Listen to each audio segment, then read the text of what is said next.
So after coming from the theater, having gone to see Chris Pratt's latest film, Mercy, I have to say, I thought this was an action thriller bottle movie that checked all the boxes. I thought that the opening image was about what I expected, and the film's setup was nearly immaculate, narratively speaking, though I've already seen some people expressing that they didn't truly care about the wife, but I think those people are missing the point. I thought the film, despite its logistical limitations, did a very good job of both creating and maintaining tension throughout the story, mostly through the ticking clock that basically forced the narrative forward. Now, speaking of the narrative, the film unexpectedly shifts gears going into the third act. I think mostly to inject the film with some action that doesn't take place on the screen inside the screen, if you get my meaning. But because of that, it fairly quickly becomes clear who the killer is, despite the writer's attempt at their typical screenwriter subterfuge. So the overall conclusion of the film is never truly in doubt. And speaking of the film's ending, I like how the writers managed to bring several plot threads together and tie them all in one nice, fairly tidy narrative bow. Now, I thought the writing at large was fairly meticulous. The small writing's serviceable, though I thought the writers fumbled Nicole Raven's character arc in the first act.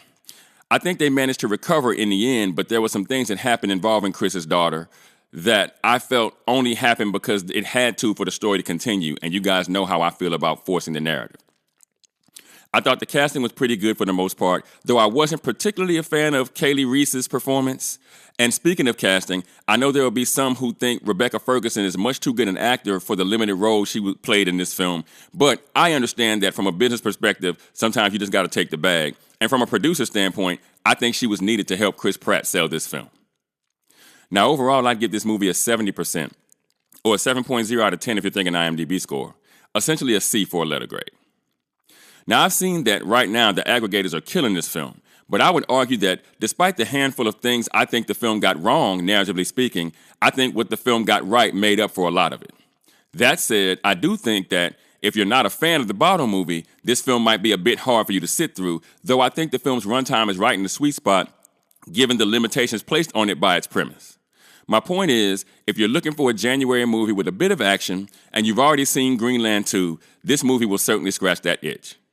But make no mistake, it's not quite Minority Report, if you even remember that movie, though it's a film that comes to mind when I think of what this movie resembles.